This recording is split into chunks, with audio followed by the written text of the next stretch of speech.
What a joy and blessing it is to welcome you all to the 2023 Dr. Don K. Wilson Teaching, Learning, and Research Symposium. We are absolutely delighted to have you here this morning. I know that it was a sacrifice to wake up so very early on this beautiful Saturday morning, but each of you we know is here for a reason. A great deal of prayer has gone into every aspect of planning for this symposium, and we prayed diligently that the Lord would bring exactly who he wanted to be on our campus this morning. And so we are so very honored to be able to welcome all of you. We know that some of you are very familiar with our HCU community, and for some of you, this is the very first time for you to visit our campus. Would you please raise your hand if this is your first time to visit our HCU campus? Let's give our visitors a big round of applause.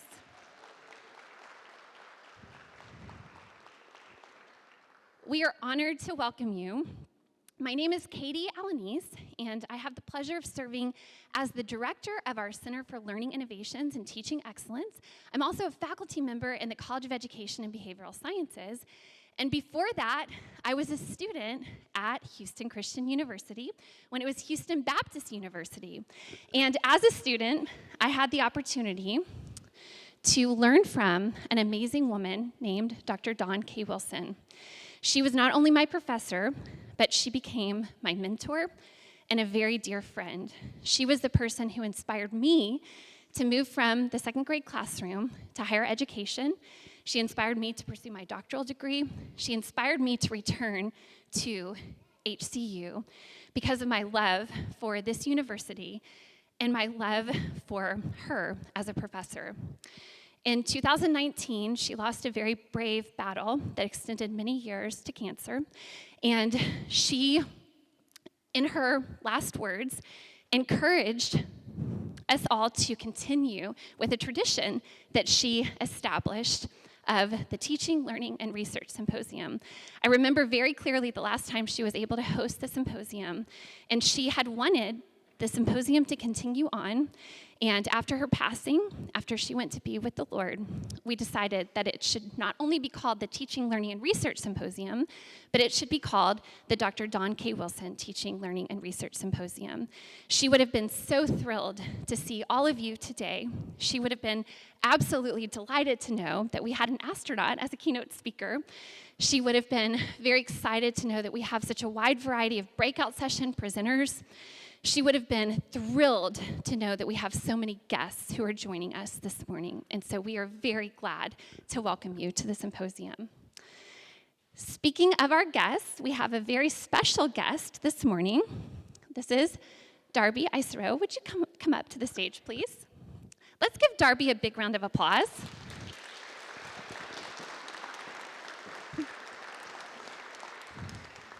I love Darby very much because she not only is an amazing educator, but because she is a lifelong learner, and she reflects the light and love of Christ in all that she says and does.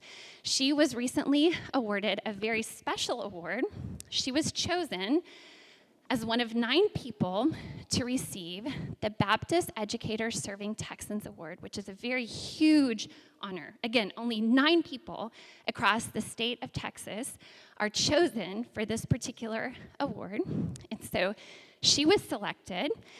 She has many accomplishments under her belt.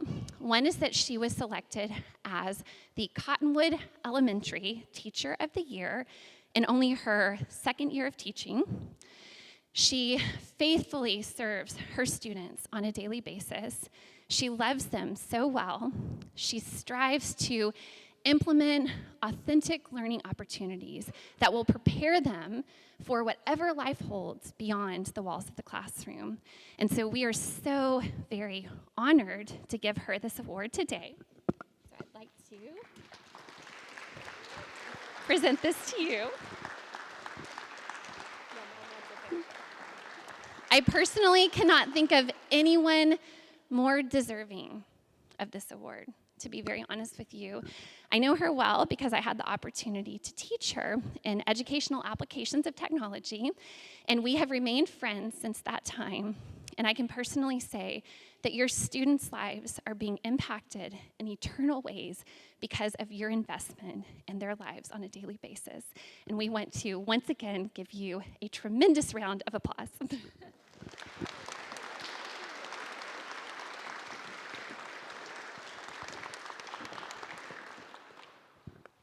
At this time, I'm going to welcome our provost, Dr. Stan Napper, and he will lead us in our opening prayer, as well as sharing a few words with all of us. Let's give him a big round of applause. Thank you, Katie. Thank you for all of your guests that are on campus today. It's lovely to have you here. And I serve as the provost, which is the vice president for academic affairs. And we host a lot of events and conferences on campus, and even this today, I think there's a big festival in the middle of campus and a baseball clinic. We had special guest speakers this week about artificial intelligence and other things. But academically, there's probably nothing more important that we could do than honor and help develop teaching, learning, and research. And if I could do anything in the world that I wanted to do, that no one compensated me to do, I would just read and learn and do research. When you get to be provost, and all of you should aspire to be provost one day, because even though I don't teach much anymore, and I don't research much anymore, I learn every day. And so the job of provost is equal to the job of the chief learner.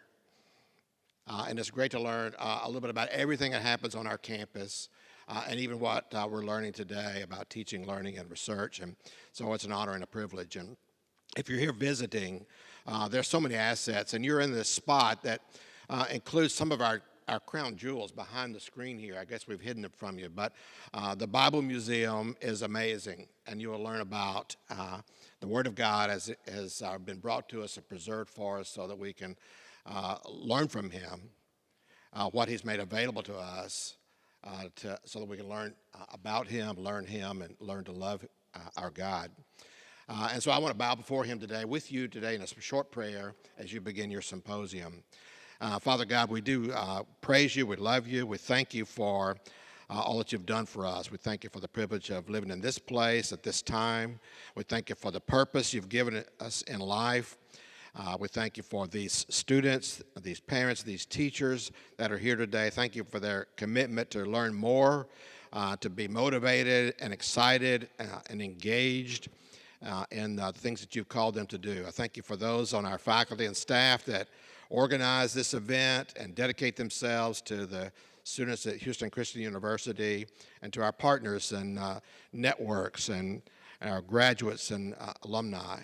Lord, on this day, we ask you to be present with us, be engaged with us, help us to learn more, help us to be excited about the things that we learn and the things that we have yet to learn. Help us to be inspired to continue to learn throughout our lives, from the first grade through the last grade, whatever the last grade is for the people in this room. And Lord, we thank you for hearing our prayer, for being present with us. Thank you for the blessings that you might bring to us in this day as we pray in Jesus' name. Amen.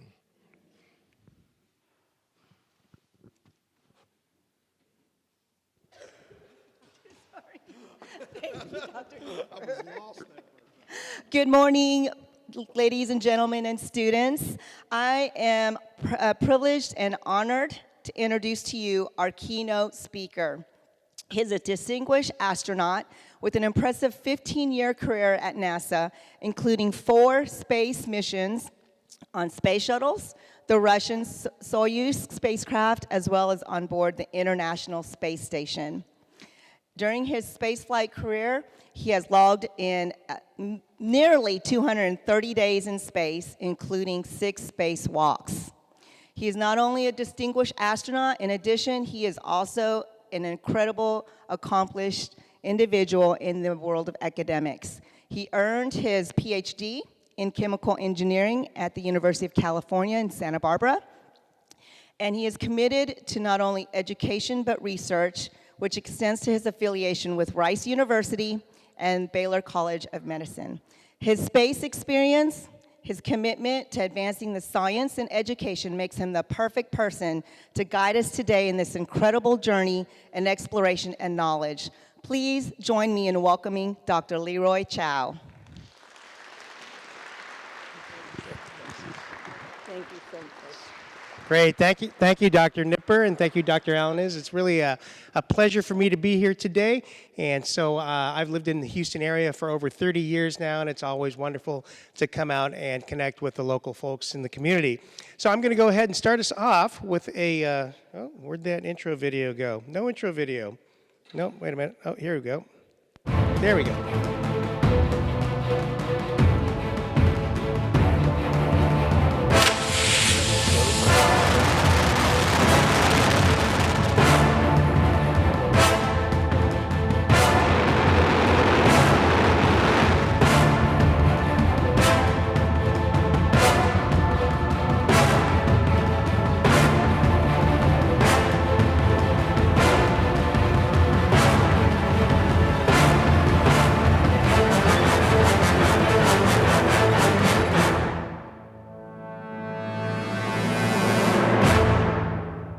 All right, thank you. Well, welcome again. Again, it's really a pleasure for me to be here today. As you know by now, my name is Leroy Chow, and I'm an astronaut. Over my 15-year NASA career, I did have the chance to fly 4 missions into space. My first 3 missions were aboard space shuttles, and on my 4th flight, I trained with the Russians. I launched on a Russian rocket to the International Space Station out of the Baikonur Cosmodrome in Kazakhstan, and I served then as the commander and NASA science officer during Expedition 10, which was a 6.5-month flight. Well, I grew up during the very beginning of the space race, the space program, 1960s. I followed those missions with a lot of interest, and my heroes were the first group of astronauts, people like Alan Shepard, pictured here, who was the very first American to fly into space.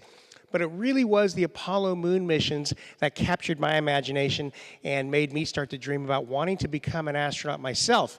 I was 8 years old when Apollo 11 landed on the moon, but I remember like it was yesterday, and looking around here, there aren't very many people who probably remember seeing that event live. But on the 50th anniversary of Apollo 11, just a few years ago, NASA created a short video to kind of capture the feeling and the excitement of what it was like. And so I'd like to play that for you.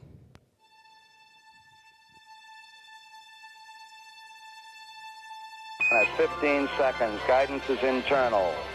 12, 11, 10, 9. Ignition sequence start. 6, 5, 4, 3, 2, 1, 0. All engine running. We have a liftoff. Liftoff on Apollo 11. Channel. 4 forward, drift into the right a little. 30 seconds forward, drift. Contact light. Okay, engine stop. Tranquility Base here. The Eagle has landed. Roger, Tranquility. We copy you on the ground. You got a bunch of guys about to turn blue. We're going to be busy for a minute. Armstrong is on the moon. Neil Armstrong, 38-year-old American, standing on the surface of the moon. On this July 20th, 1969.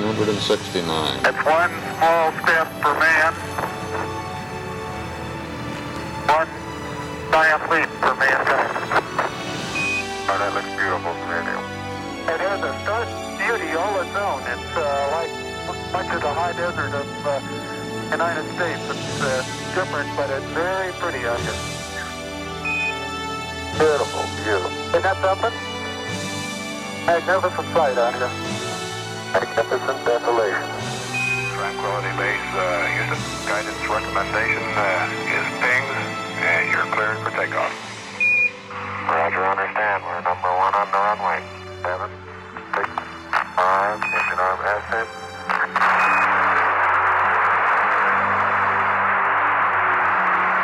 Beautiful. Very smooth. Very quiet ride.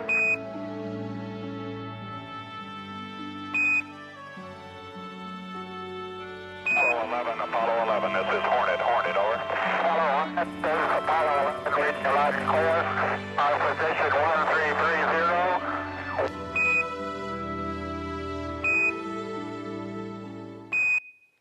Wow, hard to believe that was just a little over 50 years ago. But like I said, I remember like it was yesterday. I remember watching an old grainy black and white TV set, watching the scene unfold in the Mission Control Center as Eagle approached the surface of the moon and then actually landed. And I remember even as an 8-year-old kid that the world had just changed. And I remember going out a little bit later and looking up at the moon and realizing that up there, over almost 250,000 miles away, 2 astronauts were getting ready to take those first steps on the moon. And so when Neil Armstrong and Buzz Aldrin did take those first steps, I decided right then and there that I was at least going to try to become an astronaut, right? And so I did work really hard in school. I knew that was very important. And frankly, coming from a Chinese-American family, not doing well in school really wasn't an option for me. But this made it a little bit more personal, right? I had a goal of my own. I knew I had to get really good grades so that I could go to university and earn a technical degree. And I also did everything I could to keep myself healthy because I knew astronauts had to be in really good health. So years later, after earning all of my degrees and getting some work experience, I did apply to NASA. I was fortunate enough to be asked to interview and then to get selected. And so as you can imagine, that was a very exciting day. A long time ago, 30 some odd years, maybe 15 pounds or so ago. I was part of the 13th astronaut group selected by NASA, so we came from all around the United States. And you can see we were a mixture of men and women, people from different ethnicities and backgrounds, different professionals. I was, of course, a lot of research engineers like me, a lot of military test pilots who came from the different services, but we also had a couple of physicists and a couple of medical doctors to round out the group. We all moved here to Houston, and we began to train together to figure out what it took to become an astronaut.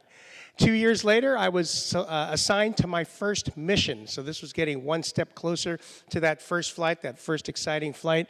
2 years after that, I did get to launch on my very first mission aboard Space Shuttle Columbia. And as you can imagine, after having worked so hard for so many years and dreamed about it, I was finally on my way to space. And it was actually a bit more of an emotional experience than I had expected. Our mission was the second International Microgravity Laboratory, and what that means is that in the back of the Space Shuttle payload bay, instead of having a satellite or something like that, we actually had a laboratory module called Space Lab. It had been contributed by the European Space Agency, and this is before we had an International Space Station, so this used to be the main way we would do scientific research work in space. On our mission, we spent 2 weeks in space. We kept the lab running 24/7, split up into 2 shifts for 12 hours on, 12 hours off, and by the end of our 2 weeks, we had actually accomplished over 80 different scientific investigations. I pretty quickly got turned around onto my second mission. On this time, I would be flying on Space Shuttle Endeavour. And the main purpose of the mission was to use the robotic arm of the space shuttle to retrieve a Japanese satellite that had been launched 3 months prior. It had been loaded with samples of different kinds of materials so we could study the low Earth orbit effects on these materials and to hopefully help us build more robust spacecraft in the future. But the biggest deal for me personally, it was the first chance I had to put on the big white spacesuit and go outside and lead my first 2 spacewalks, or what we call EVA, for extravehicular activity. What we were doing on those spacewalks, we were testing tools and construction techniques that we would later use to actually build the International Space Station. After this flight, I stayed on the ground for a couple of years. I continued to work with the engineers to develop those tools. I spent a lot of time in a spacesuit underwater in the big neutral buoyancy lab, helping to work out the detailed procedures of how we were going to go build that big space station. And then I got to put some of that into practice on my third mission, which was this time I got to fly aboard Space Shuttle Discovery. We were only the second major assembly mission of the space station program, so the station was still pretty small. In fact, this is what it looked like after we left. We brought the 2 big pieces on the left and the right up in the payload bay in the space shuttle, and we used the robotic arm to position those pieces over the station, and then over 4 spacewalks and 2 teams, we went outside, installed those pieces, bolted them down, and connected up the electrical cables to bring them to life.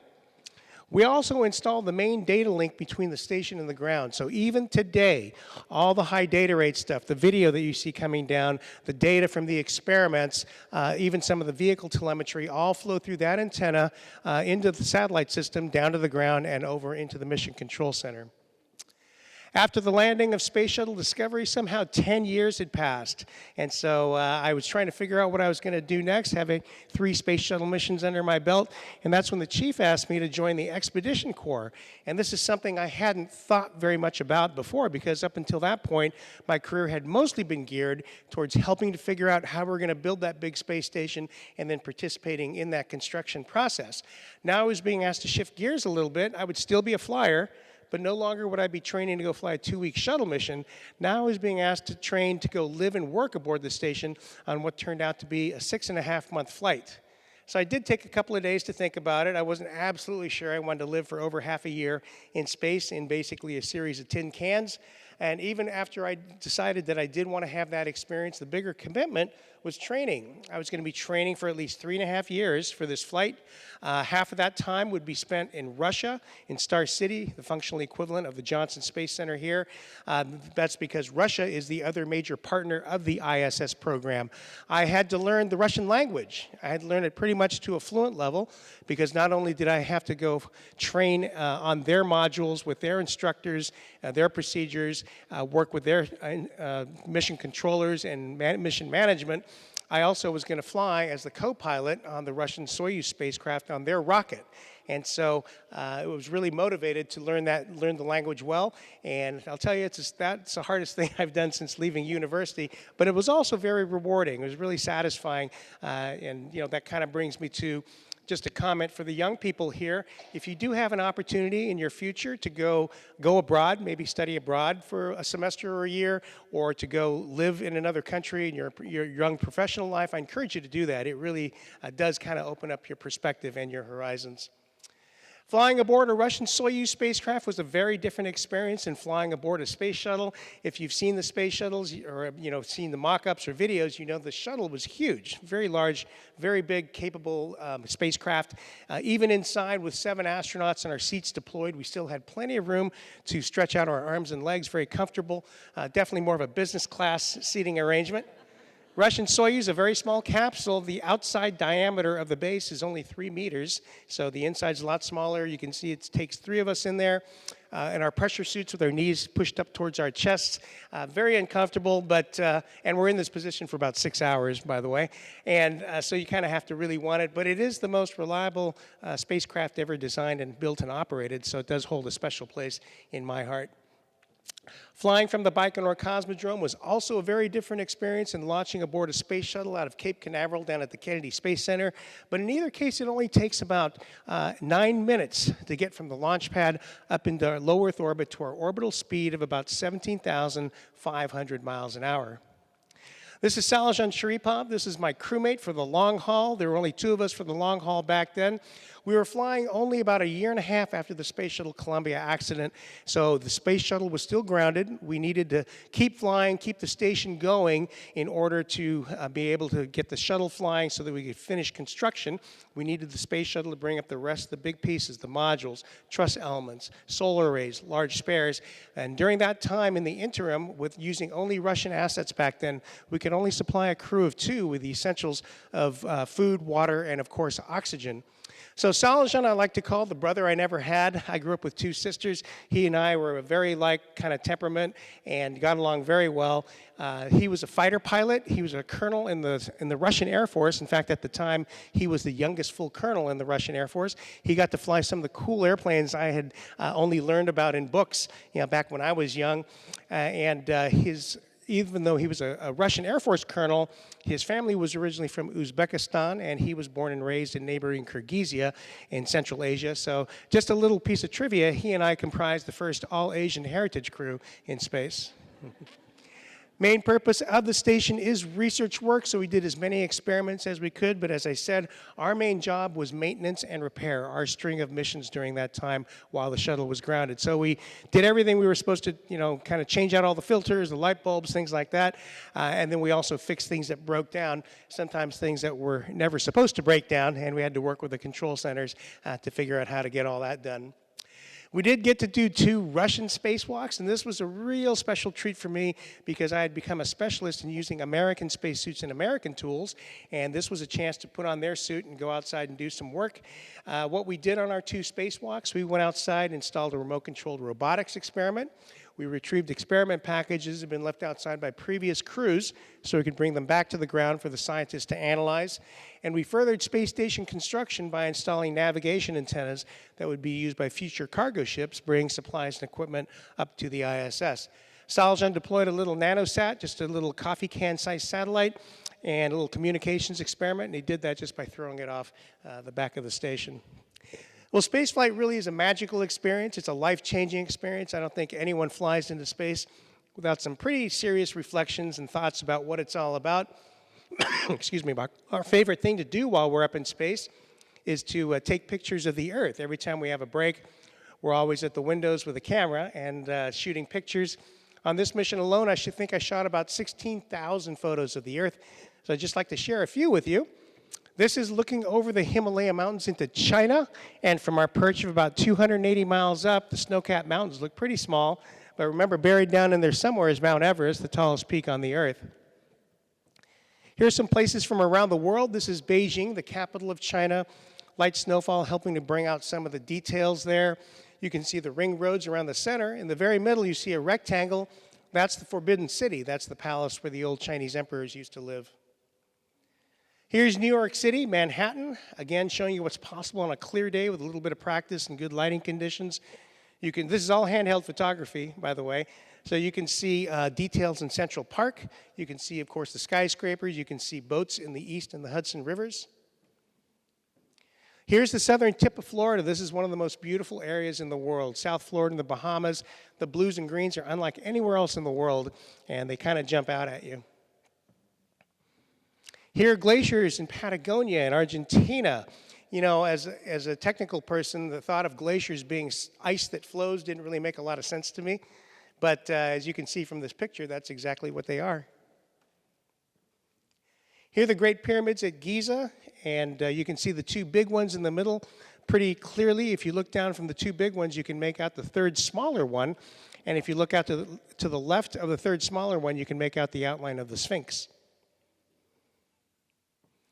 Sometimes the most desolate and barren areas of the Earth are also the most provocative. Here's one of those places for me. This is the Salamat Basin in Chad. Here's one of my favorites. This is Lake Nasser in Egypt in Sunglint. I was able to take this when the sun was reflecting just the right angle, almost perfectly off the surface of the water into the camera lens. And this is what it really looked like out the window just for a moment, and I was able to take a picture of it. Well, sometimes Mother Nature's funny. I saw this in January, and I grabbed a camera and had the perfect thing to send down for Valentine's Day. Well, 6.5 months was about up. It was time to start thinking about coming home. The Russian Mission Control Center asked us to put our pressure suits back on to make sure they still fit, because in space, in the absence of gravity, your spine relaxes and stretches out, and you actually end up getting about 1.5 inches taller. Pretty crazy, huh? But being operational guys, we had a chuckle. What were they going to do if our suits didn't fit? We were still going to come home. And before you get too excited about being taller, within an hour of being on the ground, you're back to your normal height. Well, here I am on the right side for entry. Again, you can see how cramped it is in that tiny Soyuz spacecraft, made even more so by all the bags of stuff the control centers asked us to bring down with us. Space Shuttle, of course, had wings, so once we got down into the thick part of the atmosphere, it would turn into an airplane. We would glide down and land on a conventional runway. Depending on the skills of your commander that day, you had more or less of a smooth landing. In the case of capsule spacecraft like Soyuz, we come down under a parachute. But even under the parachute canopy, we're still falling pretty fast, about 25 feet per second. So in the center panel, you can see that about 3 feet off the ground, 6 solid rocket motors fire to slow us down just before we hit the Earth. But then on the right panel, you see we still hit the Earth pretty hard. We have other shock-absorbing mechanisms, and when all that stuff works, you hit pretty hard, but it doesn't hurt, at least not too much. As often happens, or sometimes happens, we tipped over, which made it even less comfortable being inside of that spacecraft after being deconditioned after 6 months in space. But the rescue forces were right on top of us. They followed us down in their helicopters. They landed and came over and safed the vehicle and opened the hatch and got us out in about 20 minutes. Sat us down in lawn chairs, handed us satellite phones so we could call our families and loved ones and let them know that we were safe. After a quick ceremony in Kazakhstan, they put us back on the airplanes, flew us back to Star City outside of Moscow. And then we kind of finished everything up, and I took the rest of the year to kind of wrap things up, to write the reports, do the debriefs. Saljan and I visited all the people and teams that had helped to make our mission so successful. And then it was time to go on and do something else. I'd had such a rich flying career. I'd done everything I could do in a flying career. I'd gotten to do research work in space, fly on the space shuttle. I got to help build the International Space Station. I got to be the commander of the station. I got to fly on a Russian rocket and come back in a Russian spacecraft. So it was time to go off and do other things. So I did stay in the Houston area. The Houston had become home to me, and I started doing a lot of different things, including getting involved in technology startup companies, both in aerospace and otherwise, doing a little teaching, as Dr. Nipper mentioned, and I was asked to be part of a White House committee years ago to help put together an option package for the administration to develop the new space policy. So I can kind of bring you up to date where we are on that. Space Shuttle, of course, was retired back in 2011 after the space station assembly was complete. And this kind of broke my heart. There's a lot of life left in those vehicles, and I think we should have at least flown them a few more years. But it is what it is. They're all in museums now, and if you haven't had the chance to go see one, I encourage you to do so. It's still an awesome and inspiring spacecraft that we developed and built back in the 1970s and launched first time in 1981. So amazing that way back then we were able to develop the most capable spacecraft ever conceived, designed, and operated. We are moving forward, though. The government, NASA, has built the next generation vehicle called Orion. It's a little bit of a throwback to the Apollo days. It's a large version and modernized version of the Apollo spacecraft, and it's a capsule spacecraft. It's being designed to go farther than the space shuttle was able. It's being designed to go beyond low Earth orbit. Though, of course, we still have our international partners involved. The Europeans, Japanese, and the Canadians are still involved. For example, the Europeans are contributing the service module, which will help the Orion maneuver once it gets into low Earth orbit. We've developed a new family of rockets called SLS, and the left version on the left launches Orion and the service module into low Earth orbit. The version on the right launches the other heavy components that will comprise a spacecraft system that may one day bring us to Mars. Probably the most exciting, but also the most controversial, at least back then, part of the space policy was that NASA was directed to start working with commercial companies to help them develop the capability of launching astronauts to and from the International Space Station. So everybody's heard of SpaceX. They've been very successful. They've developed both their Falcon launcher and their Dragon spacecraft. They've been supplying cargo to the station for a number of years and astronauts for a couple of years to and from the ISS. And so they continue to move forward. The other big company receiving NASA support is the Boeing company, and everybody's heard of Boeing as well. They're developing a spacecraft called Starliner, and hopefully that will fly NASA astronauts for the first time next year. Starliner will depend on an existing rocket called the Atlas V. Atlas is the longest serving rocket in the U.S. stable, very reliable vehicle, been continuously upgraded, and so that will take the Starliner into orbit. ISS is slated for operation through 2030, and it's a key component of any exploration program because it not only serves as an engineering test bed, but also as a biomedical test bed. Flying into space, especially for long periods of time, a lot of changes to the human body, a lot of impacts to the human body. None of them are good. So we have to develop what we call biomedical countermeasures to make sure that any astronauts that we send for longer flights one day to Mars will be able to do so and keep them healthy.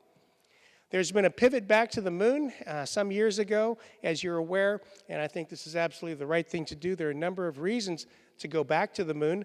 This time we were intending to do it sustainably, not just go out with a few missions, take some photographs, collect some rocks, and come back. And so the architecture involves building something called a gateway. You can think of the gateway as a small space station. It doesn't orbit the Earth, it orbits the moon, and there aren't always people on board. And so the idea is that a crew could launch from the Earth, fly to the gateway, dock to the gateway, transfer inside, and then either conduct operations there or get into a lander and go down to the surface, or one day they might get into a notional spacecraft like this notional deep space transport and fly to another destination like Mars. So a number of reasons to go back to the moon. First of all, scientific reasons. There are a lot of scientific reasons to go and do research work and collect samples. But other than that, it's a great place to get ready for Mars. We haven't been back to the moon with humans since 1972, right? And so we need to kind of relearn how to do all those things. We have to, it's a perfect place to develop and test our hardware, things like habitats, rovers, spacesuits. It's a great place to train astronauts. You don't necessarily want your first astronauts on Mars to have never operated in a reduced gravity, reduced pressure environment, dusty environment like the moon. So for all those reasons, it's great to do that on the moon, because the moon's only about 3 days away. If you have a problem with a crew, they can get in their spacecraft and come back in 3 days. Mars, on the other hand, even when the planets are lined up, it's about 6 months one way, either to Mars or on the way back. So you want to make sure everything's going to work before you send it out there. The idea, of course, is to get boots on the ground sustainably on Mars so we can explore the red planet. I see a number of young people here today. It's always exciting to talk to young people, because think about it. One of you people, young people in this room today, you might be the first person to set foot on Mars. And wouldn't that be cool? Well, as I mentioned, the government program, the Orion and the Space Launch System, we did have a successful, very successful flight test just about 1 year ago. Successfully launched without people on board the Orion capsule around the moon in various orbit changes. Came back, very successful flight test. We've named the first Artemis crew that will kind of duplicate, or a little more complex than duplicating, but the Apollo 8 mission around the moon. So for the first time since the 60s, we are intending to fly the first crew of astronauts around the moon, hopefully in the next year or two. The commercial industry has really blossomed.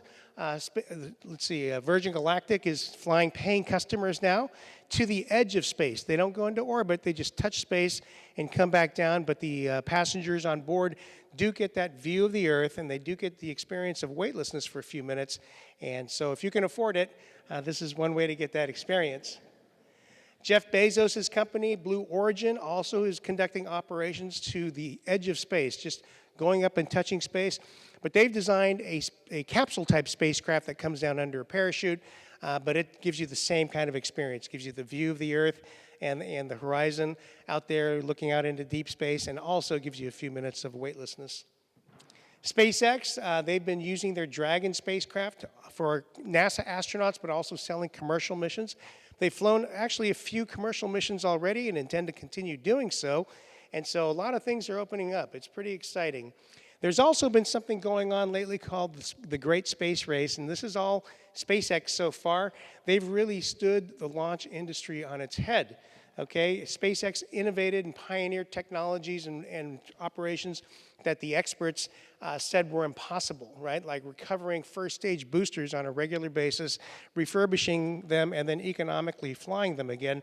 They've brought the cost of launching a satellite down from anywhere from about 150 to 350 million down to around 33 million. 35 million. So pretty incredible. So all these people that said this was impossible, this spurred them to start copying some of those technologies, and they're developing their own low-cost launchers now. Blue Origin has been promising some low-cost reusable launchers as well. So everything's going to be very exciting going forward. Elon Musk, of course, said he started SpaceX years ago because he wants to go to Mars himself. He wants to live on Mars. He wants to colonize Mars, right? I'm not sure why he wants to live there. I'd love to go visit Mars and explore, but I definitely want to come back. Life's a lot better here on the Earth, in my opinion. But SpaceX continues to innovate and move forward. A few years ago, they launched the Falcon Heavy, which back then was the largest rocket to fly since the Saturn moon rockets. And what was cool about this, one of the things that was cool, is you see the two boosters on the sides. They had been launched previously to help launch satellites. They came back and were refurbished and were used again on this flight test. And here they are coming back after they've done their job, landing in formation back at the Cape, ready to be refurbished and reused yet again. Usually when you launch a new rocket, you launch water as the payload. That way, if you have a problem, you spray a bunch of water everywhere. It's not too big of a deal. But Elon, being Elon, of course, he launched his red Tesla Roadster. And so what's cool about this photo is it's a real photograph. This is the vehicle and a crash test dummy in a spacesuit flying away from the Earth. So it's in a highly elliptical orbit around the sun and will remain so for the next several million years. We're getting ready, or SpaceX is getting ready for the second flight test of the Starship Falcon Super Heavy combo. And they tried launching this earlier this year in March. They got about 3 minutes in, almost a full first stage burn, which for a radical new vehicle like this was quite a success. And they're getting ready to do it again. This vehicle, when it comes online, is going to be a big game changer, even more than recovering first stage boosters. It's being designed to be a 100% reusable vehicle. The Falcon Super Heavy will come back down and land much like the Falcon 9 first stage. The Starship is going to be a very capable spacecraft. It's also going to be fully reusable, will re-enter the Earth's atmosphere and land. And Elon Musk says one day a version of Starship will carry around 100 people at a time to Mars. So this is a real program. There's real funding. There was a Japanese internet billionaire that reportedly put in somewhere in the neighborhood of $800 million to get it going. And for that, part of the payback of that is he and some of his close friends are going to get a chance to fly around the moon in a Starship. Well, this is what SpaceX thinks a Mars colony is going to look like. You can see the pressurized domes in the foreground and in the background, very much like the science fiction movies and stories where people can live and work in shirt-sleeves environment. You see these starships coming down and landing on their tail fins, very much like the 1950s science fiction movies. But the idea is these starships will land. They will be refueled from fuel derived from water ice that has been processed on Mars along with the carbon dioxide in the atmosphere. And the idea then is because Mars gravity is only about a third that of the Earth, these vehicles will be able to launch on their own off of their tail fins and fly back to Earth. Well, finally, this is the picture I want to leave you with. This, of course, is a photograph of the moon. I shot this picture from the ISS using the long lens. It was a moon that all those years ago inspired me to want to become an astronaut myself. Left side, Mother Earth, home planet to all of us. And in the middle, that's what I want to bring you to your attention is that blue in the middle. That's what surprised me the most the very first time I flew into space. I looked back at the Earth and was almost overwhelmed by how beautiful it was and how bright the colors were. And then I saw that the sunlight passing through the air in our atmosphere causes it to glow, almost fluoresce, these beautiful shades of blue. So this photo to me says dreams, and that's where it begins, right? Especially for you young people here, think about what it is. It's never too early or too late to think about what you want to do with the rest of your life, right? So I think the main thing is to take active control, be proactive, try to guide your life in the direction where you think you want to go instead of just kind of bumbling around and seeing what happens. And so there's one more thing I'd like to do before I close. I'd like to show a short video. This I mentioned I did a lot of different things after leaving NASA, and one of the things I've been doing for the last several years is a company that I started with my partner here, Jamie Sunkel, and we've been running around the world doing a lot of different kind of programs, both for corporate customers, but also our passion is mostly for the young people and the students. So we do sponsored student events as well.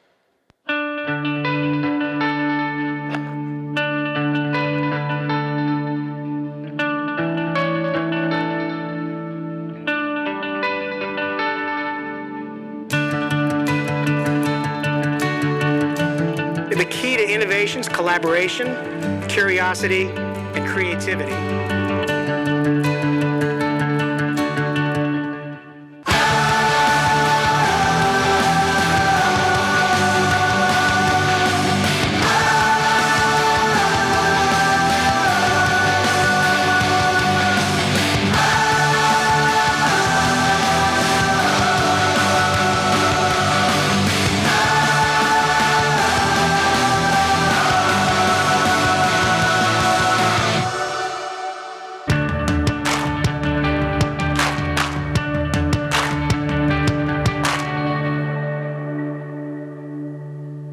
All right, thank you very much. Thanks for your attention. I wish you all the very best of luck. Thank you.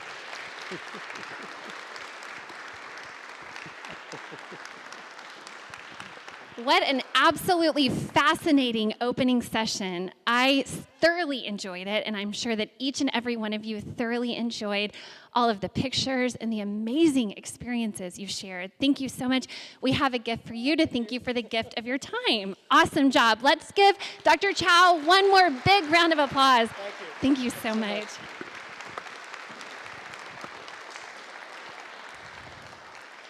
That session perfectly set the stage for our future breakout sessions that will focus on future-focused teaching, learning, and research. So we will transition very shortly to those breakout sessions.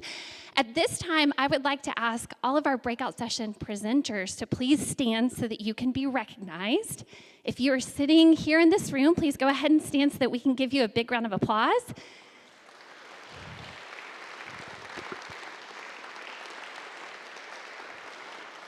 These individuals have so generously given of their time to prepare excellent breakout sessions, and so we hope that you will stay for all of our breakout sessions. I'm going to go ahead and dismiss those presenters who will be sharing with us during breakout session round 1. So if you would like to transition to the Hinton building, those presenters who will be sharing during breakout session round 1, you can go ahead and get set up. And I'll talk just a bit about what to expect for the remainder of our time together today. We will have our very first breakout session round at 9:15. We'll have the second at 10:15 and the third at 11:15. We will conclude our time together today at noon. And all of our breakout sessions will occur in the Hinton building. If you have not been there before, it's very, very close to the building we're currently sitting in. It's just right past the fountain. So you'll exit out those doors, walk right past the fountain. It's a building with a big metal dome on the top. All of our breakout sessions will take place on the second floor of the Hinton building. And we encourage you to check out the schedule here. If you have not already, you have been sent the schedule via email, but if you haven't had the chance to explore the schedule, you can scan here. There are also a number of signs placed throughout the Hinton building that will share that schedule with you via QR code, as well as our feedback form.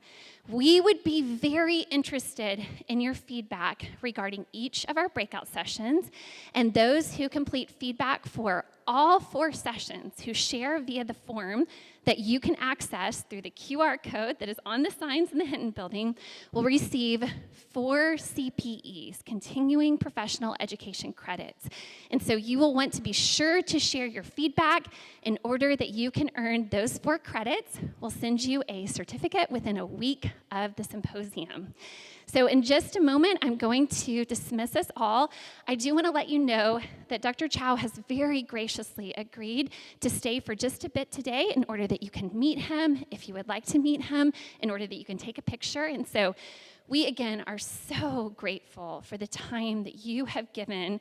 I know that your schedule is very full, and we thank you very much for sharing your experiences with us today. What an honor it was to hear from you, and what an honor it is to see you all at the symposium. You are now dismissed. Enjoy the rest of your day. Thank you so much.